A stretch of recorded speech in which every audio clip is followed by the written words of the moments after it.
Na mtazamaji wa Azam TV, tumefika hapa kukutana na Profesa Ibrahim Haruna Lipumba punde tu baada ya mwenyekiti wa Tume ya Taifa ya Uchaguzi ZEC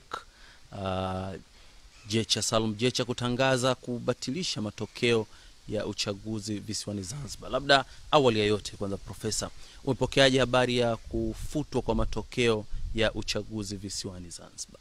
Nimeshtushwa na hatua hiyo, hasa ukizingatia kwamba uchaguzi umefanyika tarehe 25. Leo hii ni tarehe 28, na sababu ambazo mwenyekiti amezitoa, amesema kwamba wapigaji kura walikuwa wengi zaidi. Haya ni mambo ambayo yangeweza kujulikana mapema sana.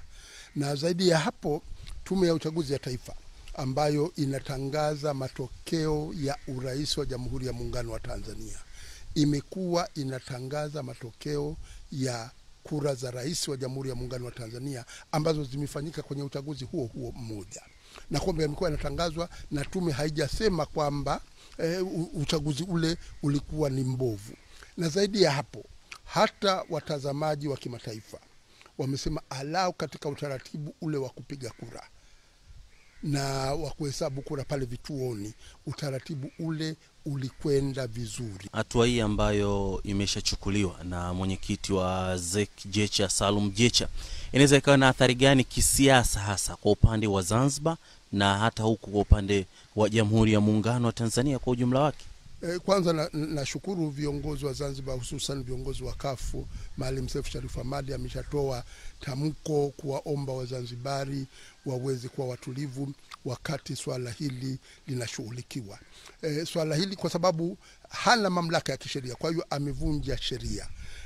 Pengekuwa na utaratibu mzuri, ilipaswa iweze kuundwa labda tume ya majaji waweze kutazama tamko hili alolitoa lina uhalali gani, waweze kuzungumza pia na wajumbe wa tume ya uchaguzi, kwa sababu hili ni tamko ambalo limevunja sheria, kwa hiyo halina uhalali wa kisheria. Ni busara gani sasa ambazo zinaweza zikatumika kipindi hiki ambacho nchi inaonekana ipo katika hali tete? Kwa kweli mtu ambaye ana uwezo mkubwa na ana wajibu mkubwa katika hili ni Rais wa Jamhuri ya Muungano wa Tanzania, kwa sababu kwamba yeye ni rais, vile vile pia ni mwenyekiti wa Chama cha Mapinduzi. Anaweza akazungumza na makamu mwenyekiti wa Chama cha Mapinduzi ambaye pia ni rais wa Zanzibar, Dr. Shein. Dr. Shein atazame, achukue mfano aliofanya Maalim Seif mwaka 2010.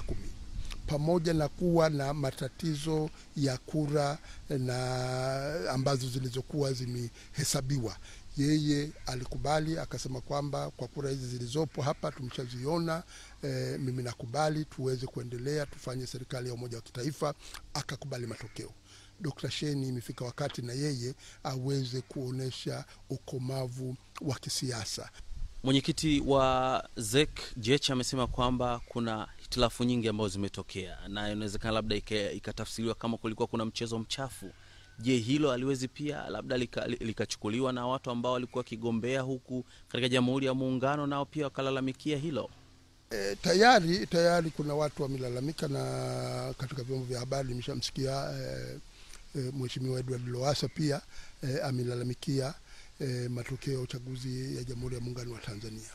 Na haya ambayo Mheshimiwa Jecha ameyaeleza yanaongeza nguvu tena kwa upande wa Mheshimiwa Edward Lowassa, kwamba na yeye anakuwa na hoja ya kuwa jamani, sio Zanzibar tu, hata huku pia mambo hayakwenda yapasavyo. Kwa hiyo katika hali hii tunaingia katika mtafaruku ambao ukitazama kwa ujumla, watazamaji wa ndani, watazamaji wa nje wanavyoeleza, ukitoa maeneo mbalimbali, maeneo ambayo pametokea vurugu, na pana maeneo mengi pametokea uchakachuaji, kwamba uchaguzi kwa ujumla wake umekuwa umeenda vizuri kuliko ilivyotegemewa. Wewe ni mtu ambaye umebobea sana kwenye masuala ya kiuchumi, na ukiangalia sasa hali ambayo tunayo, mara nyingi sana nchi za Kiafrika zikiwa katika chaguzi, basi mambo mengi yanayumba.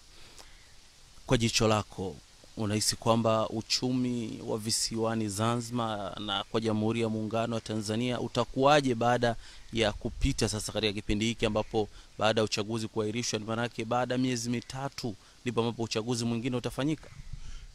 Kwa kweli nategemea tu kwamba tatizo hili, kwa sababu hatua alochukua mwenyekiti imevunja sheria ya uchaguzi ya Zanzibar, imevunja katiba ya Zanzibar, kwamba jambo hili litaweza kurekebishwa mapema iwezekanavyo, kwa sababu ukiingia katika mgogoro huo na kama hapata tokea ufumbuzi wa kisiasa na haki ikatendeka, pata tokea vurugu. Pakitokea vurugu, uchumi wa Zanzibar unategemea sana utalii. Tayari hivi kwamba kuna uchaguzi, watalii wanakuwa hawaji kwa ile idadi inayopaswa, na tunaingia katika kipindi cha season ya utalii tunavyoelekea kwenye sikukuu ya Christmas na Noeli. Kwa hiyo unahitaji pawepo na utulivu, shughuli za kibiashara ziweze kufanyika.